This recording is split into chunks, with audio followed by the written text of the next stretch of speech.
Hello everyone, আসসালামু আলাইকুম। Welcome back to my channel Ashrafun's world. Title দেখে নিশ্চয় বুঝতে পারছেন, আজকে আমি শেয়ার করব আমার অত্যন্ত পছন্দ, সুস্বাদু এবং স্বাস্থ্যকর একটি চিকেন ভেজিটেবল স্যুপ।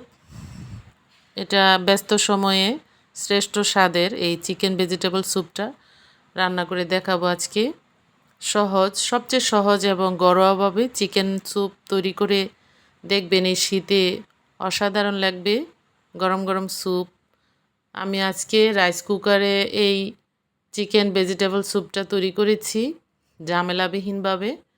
রাইস কুকারে রান্না করতে আমার ভালোই লাগে, একদম কোনো সমস্যা লাগে না, অনেক সুন্দর হয় রান্নাটা।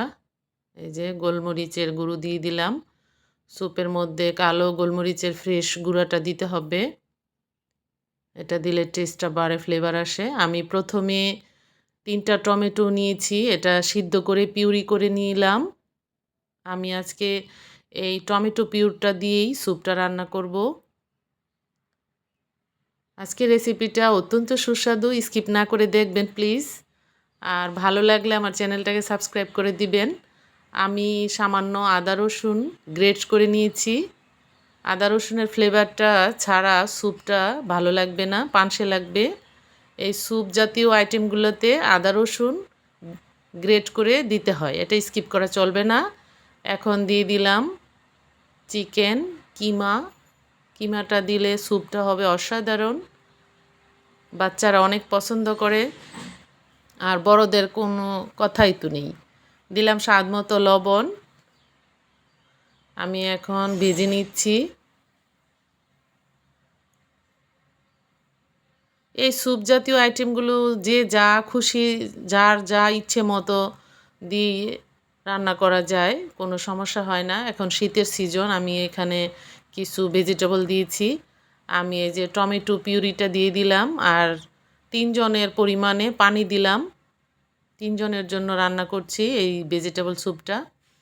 দিয়ে দিলাম ব্রোকলি এবং গাজর, আমি এগুলো ফ্রিজিং করে রেখেছিলাম। এই শীতের সিজন এগুলো ফ্রিজিং করে রাখলে সারা বছর খাওয়া যায়। দিয়ে দিলাম পেঁয়াজ কলি। আমার ছোট্ট রিকোয়েস্ট, আমার চ্যানেলটাকে সাবস্ক্রাইব করে আমার পাশে থাকবেন দয়া করে। কালারটা মাশাআল্লাহ, এটা ঘন হবে আরও। এই চিকেন ভেজিটেবল স্যুপ কার কার ভালো লাগে জানাবেন, কৃতজ্ঞ থাকব। আর এই স্যুপটাকে ঘন করার জন্য আমি এখন 2 চামচের মতো কর্নফ্লাওয়ার ঠান্ডা পানি দিয়ে গুলে নিব। স্যুপের মধ্যে অবশ্যই কর্নফ্লাওয়ার ইউজ করতে হবে।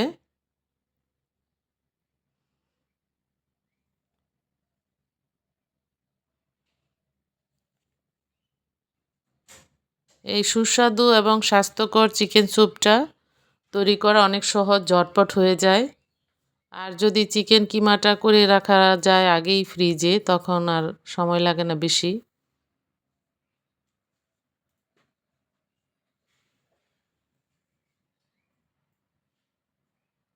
কালারটা মাশাআল্লাহ খুব সুন্দর হয়েছে, খেতেও আশা করি ভালো লাগবে। আমি দিয়ে দিলাম 1 চামচ টেস্টিং সল্ট। আর এখন সস মেশানোর পালা, এটা দিচ্ছি হট টমেটো সস, দিয়ে দিচ্ছি সয়া সস।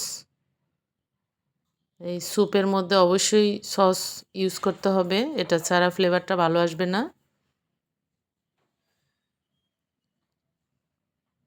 এই শীতে এই গরম গরম স্যুপগুলি খুবই ফেভারিট সবার কাছে।